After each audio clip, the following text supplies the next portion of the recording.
You know what no one told us before we got married? That we would need to keep renegotiating this marriage relationship over and over again because life changes. And when it does, worked for you to last year or even last month may not be working anymore. And so if you've been feeling resentment, overwhelm, or like one of you is carrying more than your fair share, like you can't handle it anymore, like you can't keep all the plates up in the air because there is just too many, you don't need a divorce. You might not even need a major overhaul. You might just need a reset. Most couples fall into the roles that they're in without ever having talked about them. And I would know, I've been working with couples for 13 years in my practice, and I'm married to my husband for the last 19. So I have seen this in real life more times than I can count. You're good at this, I am better at that. Or maybe we just default to whatever our families were doing, what we observed in our family of origin. And that works until something changes, right? A new job, a new baby, a health issue, a parent or family member who needs care, a season of grief or burnout or intense stress at work or whatever else it may be, or all of the above and then some. Suddenly the rhythm that you once had, it's gone. And unless you pause to talk about it, you start drifting into resentment without even realizing that that's what's happening. Here's the shift that I want to invite you to make. Just like you would renegotiate a work contract when your responsibilities change, say all of a sudden they added another person's entire workload to yours, you would have a conversation with your boss. I can't imagine that you wouldn't. In the same way, you need to renegotiate with your spouse your marriage contract, informally as it may be, but intentionally nevertheless. I call it the renegotiation magic because it really can work like magic when you do it the right way and when you do it proactively. Here's what that sounds like. If you just want to check in with your spouse, here's what you can say. Hey, I listened to this lady on YouTube who said this is a great thing to do for married couples on the regular. This is how we've been doing things for a long time. Is it still working for the both of us? Is it still working for you? If you have something specific on your mind already, here's how you might say that. Hey, hon, I want to see what needs to shift in this season for you. Here's what needs to shift for me, and then you tell them what that is. Or you might want to say, hey, here's something that's feeling really heavy for me right now.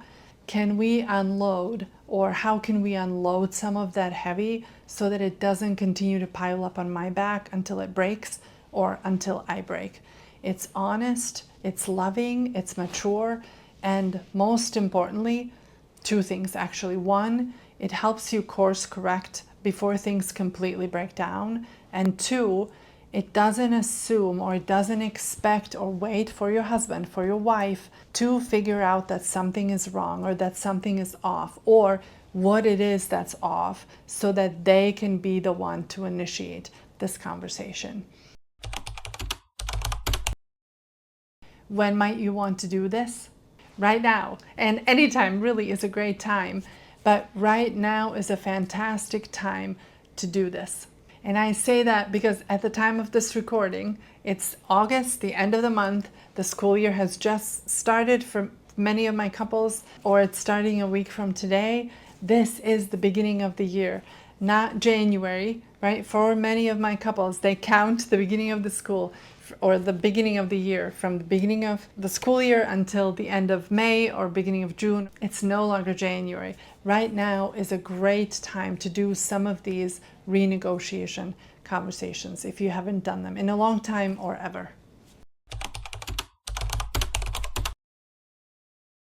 Let me give you a real life example. Let's say that in your marriage, you're the one who's always taking out the trash, but now you broke your foot 2 days ago and you are on crutches, or you are recovering from surgery. What do? We adjust. No drama, no hurt feelings, just, hey, can you take this over for a bit? And that's if your spouse hasn't already made it obvious and said, of course you're not doing this in a foot of snow all the way down, right, with the bins all the way down the driveway. That kind of renegotiation feels really obvious and easy even when it's physical in nature. But emotionally, we often forget that we have permission in the same way to say, hey, this isn't working for me anymore. Can we revisit how we're handling this? Maybe it's one of you saying, I've been doing all of the driving back and forth for the kids' jobs or for their activities or church stuff. Can we share in that? I'm really getting behind at work, coming in late and leaving early. Or I've noticed that I'm the fallback person whenever the kids are off school or home during the summer and they don't have a camp.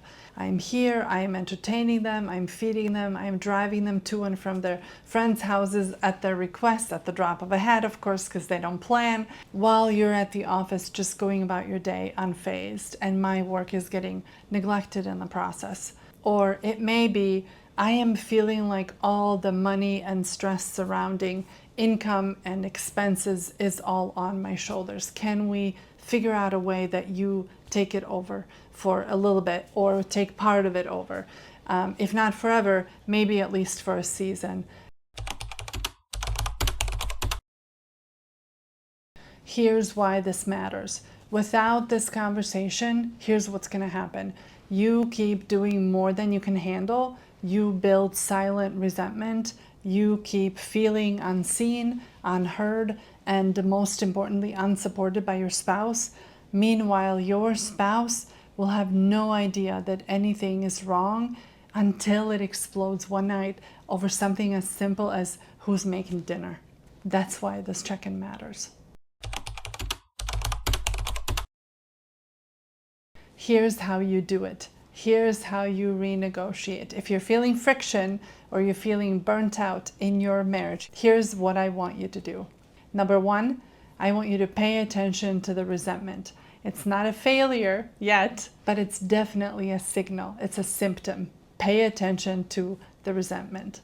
Number two, I want you to sit down and ask, hey, why? And first, you may need to ask yourself this. Why am I feeling like this? What is it that's changed recently? What are we each carrying right now? What needs to be reshuffled so that it's fair or so that we both feel good about it again? And number three, then you work together to reset your rhythm with no blame, no keeping score, not even the 50-50 paradigm, just honest, team-oriented conversation.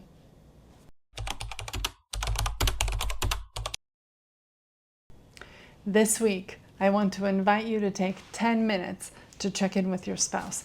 Pick one area of life that feels tense. Maybe it's chores, maybe it's money, maybe it's parenting, maybe it's y'all's time together, and ask your spouse, hey, is this still working for us? Is there something in this area in particular that we need to renegotiate? That's how you get this under control. That's the magic. Can you see it? If you've ever felt like your life as a couple or even as a family is just spinning plates and dodging chaos, and you're like, the one super practical tool that I teach all of my couples, literally, one that helps you stay on the same page week after week so that all these things don't end up sneaking up on you anymore like they have been, you're going to love the next video. Go watch it now. I'm going to show you the #1 weekly habit that keeps your marriage strong. I'll see you both in there.